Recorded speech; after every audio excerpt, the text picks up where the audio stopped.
Question number 19. Mr. K. Bajaj lives in Bhopal. He is a lawyer and his receipts and payment account is as follows. जब भी cash book या receipt and payment account दिया रहता है तो income from profession less expenses related to profession वाला formula लगता है। तो हम देख लेते हैं इसमें निकालना क्या है। Compute mister Bajaj professional income, बस प्रोफेशनल इनकम कैलकुलेट करना है। तो जितना भी इनकम फ्रॉम प्रोफेशन होगा वो ऐड कर देंगे और लेस कर देंगे एक्सपेंसेस रिलेटेड टू प्रोफेशन। यहाँ कुछ एडिशनल इन्फॉर्मेशन दिया, हम पहले से मार्क कर लेते हैं ताकि जब भी वो हमारे रिसिप्ट एंड पेमेंट अकाउंट में आएगा तो हम देख लेंगे उसको। पहला जो है वो बिल्डिंग से रिलेटेड दे रखा है, तो बिल्डिंग को मार्क कर लेते हैं इसमें हम। बिल्डिंग से रिलेटेड एक रिपेयर्स ऑफ हाउस दे रखा है और एक लोकल टैक्सेस दे रखा है, ठीक है। उसके बाद है आपका कार के बारे में दे रखा है, तो कार से रिलेटेड जितने भी एक्सपेंस है, एक कार परचेज लिखा हुआ है और कुछ नहीं दिया हुआ है कार से रिलेटेड। उसके बाद तीसरा पॉइंट है बुक्स का, तो बुक्स का भी देख लेते हैं।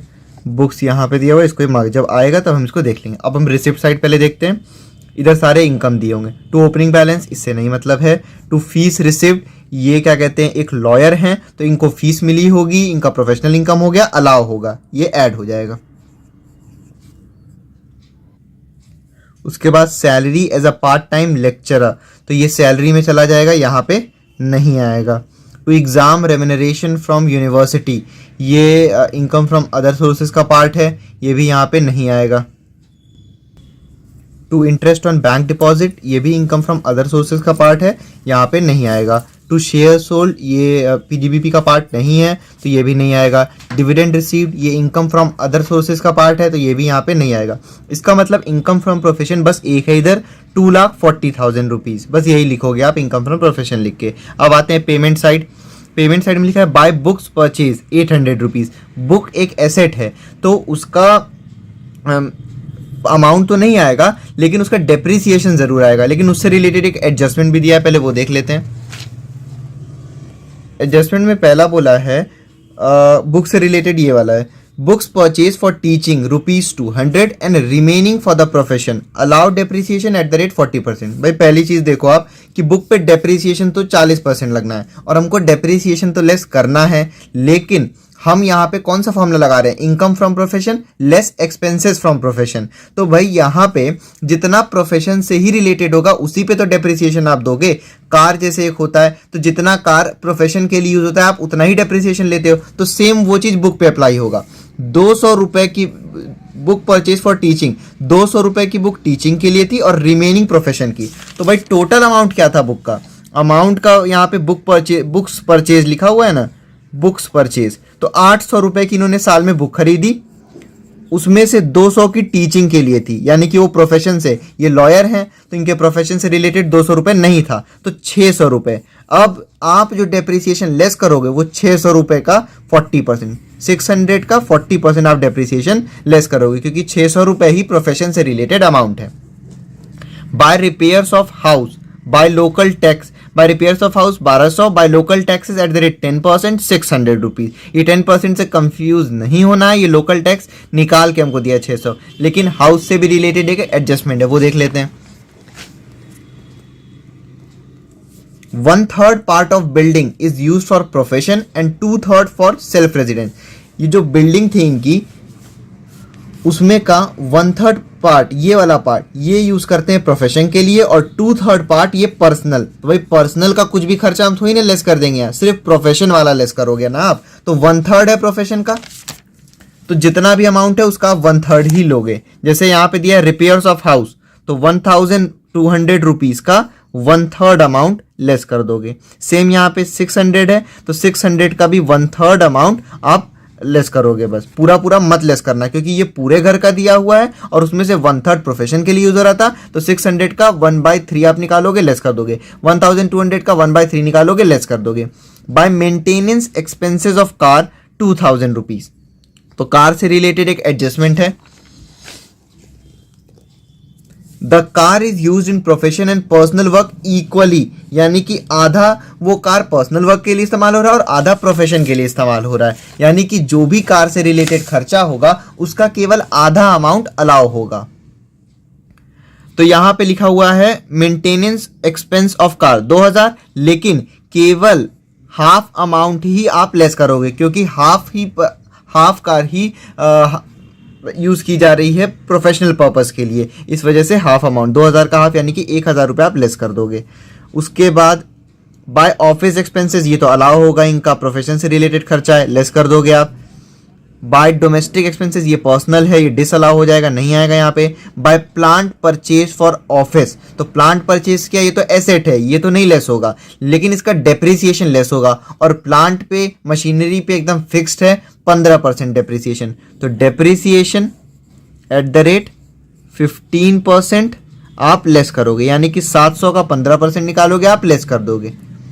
बाय कार परचेज 25,000 रुपीज़, तो कार से रिलेटेड अभी हमने पढ़ा एडजस्टमेंट, लिखा हुआ था कि कार आधा प्रोफेशन के लिए इस्तेमाल हो रहा है, आधा पर्सनल, यानी कि भाई कार परचेज किया, कार तो एसेट है, कार का अमाउंट नहीं आएगा, लेकिन डेप्रिसिएशन लेस होगा। दूसरी चीज, डेप्रिसिएशन का अमाउंट जो भी आएगा उसका केवल हाफ अमाउंट ही आपको लेस करना होगा। क्यों? क्योंकि हाफ ही जो है कार, हाफ कार ही केवल प्रोफेशनल पर्पस के लिए यूज की जा रही है, वो कार जो है हाफ प्रोफेशनल पर्पस के लिए है, तो इसी वजह से आप निकालोगे 20। पहले डेप्रिसिएशन कार है तो मशीनरी है, कितना लगाओगे? 15% फिक्स होता है, तो डेप्रिसिएशन एट द रेट 15% निकालोगे और उसका हाफ अमाउंट लेस कर दोगे आप।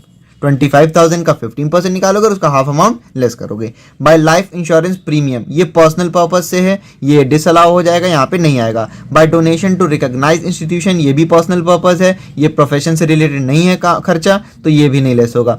गिफ्ट टू मैरिड डॉटर, ये भी इनका पर्सनल खर्चा है, नहीं लेस होगा। इनकम टैक्स, ये हमेशा पर्सनल ही होता है, तो ये लेस नहीं होगा, डिसअलाउ होता है। बाय असेसमेंट एक्सपेंडिचर, ये हमेशा अलाउ होता है, यानी कि लेस होगा। मतलब कि इनकम टैक्स को भरने के लिए जो खर्चा आया इधर, तो वो हमेशा ही लेस होता है, यानी कि 200 रुपीज़ आप लेस करोगे। बाय बैंक डिपॉजिट, ये बैंक डिपॉजिट ये भी प्रोफेशन से रिलेटेड नहीं है, तो ये नहीं आएगा, ये डिसअलाउ अमाउंट है। बाय पब्लिक प्रोविडेंट फंड, ये भी इनके प्रोफेशन से रिलेटेड नहीं है, तो ये नहीं लेस होगा।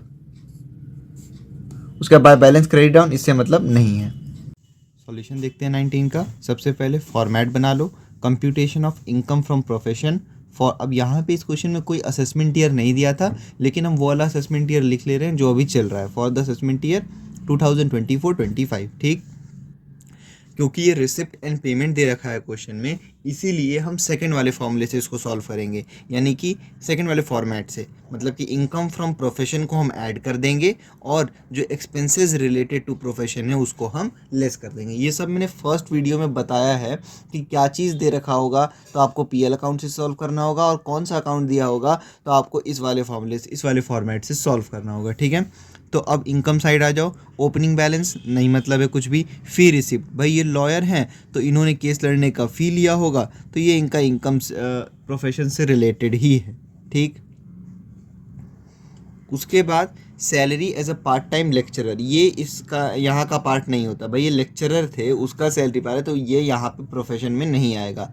फिर है एग्ज़ाम रेम्यूनरेशन फ्रॉम यूनिवर्सिटी, ये इनकम फ्रॉम अदर सोर्सेज में जाता है, यहाँ पे नहीं आएगा। फिर इंटरेस्ट ऑन बैंक डिपॉजिट, ये भी अदर सोर्सेज का पार्ट है, यहाँ पे नहीं आएगा। शेयर सोल्ड और डिविडेंड रिसीव्ड, इन सब से भी कोई मतलब नहीं है, ये सब इनके प्रोफेशन से रिलेटेड नहीं है, ठीक। तो यानी कि इनकम प्रोफेशन से केवल इतने का हुआ है, 2,40,000 का।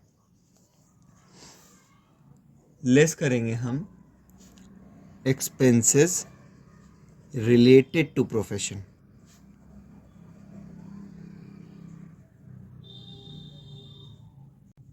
अब भाई देखो, बुक परचेज पहला लिख रखा है पेमेंट में, ठीक। अब इसका हमने एडजस्टमेंट अभी क्या देखा, एडजस्टमेंट पढ़ के हमको पता चला कि जो टोटल 800 रुपये की बुक खरीदी गई है उसमें से 200 रुपये की बुक इनके प्रोफेशन से रिलेटेड काम के लिए नहीं है, यानी कि कितना रिलेटेड है काम के लिए? 600 रुपये। लेकिन उस 600 रुपये को हम पूरा लेस नहीं करेंगे, क्योंकि ये तो असेट है ना, ये बैलेंस शीट का पार्ट है, यहाँ पे नहीं आता है, बट इसका डेप्रिसिएशन ज़रूर आएगा। तो यहाँ लिखो डेप्रिसिएशन ऑन बुक, और गलती से भी 800 पे मत निकाल लेना। क्यों? क्योंकि देखो भाई 800 रुपये की टोटल बुक थी, उसमें से 200 रुपये की बुक टीचिंग की ली थी, तो माइनस कर दो उसको। अब इससे जो अमाउंट आएगा उसका निकाल लोगे आप 40%, क्योंकि डेप्रिसिएशन 40% है, ठीक है। तो ये हो गया 600 का 40%, 6 4 24, ये हो गया 240।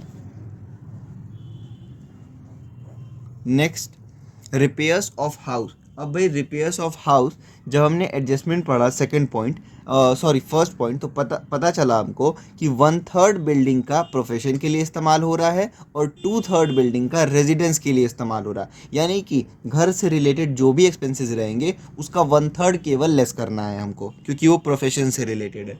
तो लिखो repair of house used for profession. कितने रुपए का रिपेयर हुआ है? 1200 का, बट उसका केवल 1/3 लेना। ठीक, ये हो गया 400। Next local taxes. भाई घर का टैक्स क्या होगा, लेकिन पूरा टैक्स नहीं लेंगे हम यहाँ पे। लोकल टैक्स लगा है 600 रुपये, उसका केवल 1/3 लेना है, क्योंकि 1/3 घर प्रोफेशन के लिए इस्तेमाल हो रहा है। ठीक है, तो ये हो जाएगा 200। Next maintenance expenses of car. ये भी हमने जब एडजस्टमेंट पढ़ा तो पता चला कि कार जो है इक्वली, यानी कि आधी कार प्रोफेशन के लिए इस्तेमाल हो रही है और आधा वो पर्सनल पर्पस के लिए इस्तेमाल हो रही। तो कार से रिलेटेड भी जो खर्चा होगा उसका केवल हम आधा ही लेस करेंगे। तो यहाँ लिखा है मेंटेनेंस एक्सपेंस ऑफ कार 2000 रुपये का खर्चा आया था, लेकिन हाफ केवल प्रोफेशन के पर्पज से होगा, तो 1000 रुपये को लेस कर दो। Next office expenses. भाई साफ साफ लिखा है ऑफिस एक्सपेंसेस, तो इसमें तो कुछ सोचना ही नहीं चाहिए आपको। 4000 रुपये। फिर लिखा है डोमेस्टिक एक्सपेंसेस 1,20,000। तो डोमेस्टिक एक्सपेंसेस यानी कि घर के खर्चे आए हैं इतने, ठीक है, तो वो नहीं आएगा यहाँ पे, यहाँ केवल ऑफिस से रिलेटेड आएगा। फिर लिखा है प्लांट परचेज फॉर ऑफिस। अब ध्यान दो, प्लांट ऐसे तो ऑफिस के लिए परचेज किया है तो सीधे सीधे लेस कर देंगे हम, नहीं। प्लांट एक असेट है, वो बैलेंस शीट का पार्ट है, ठीक, लेकिन वो ऑफिस का काम के लिए यूज़ हो रहा है, इसका मतलब कि डेप्रिसिएशन लेस होगा उस पर, क्योंकि एसेट पे डेप्रिसिएशन ज़रूर लेस होता है। Depreciation on plant. अब यहाँ इस क्वेश्चन में परसेंटेज तो दे नहीं रखा है कि कितना परसेंटेज लगेगा उस पर। तो अब जिसने भी पहली वीडियो देख रखी होगी इनकम फ्रॉम बिजनेस में, उसको पता होगा कि हमने सीखा है प्लांट एंड मशीनरी पे 15% डेप्रिसिएशन फिक्स्ड रहता है, ठीक। तो भले ही यहाँ पे परसेंटेज नहीं बताया, हम लेस कर लेंगे। तो प्लांट है कितने का? प्लांट है 700 रुपीज़ का, ठीक है। तो यहाँ लिखो आप 700 का 15%, ये हो गया 105, ठीक।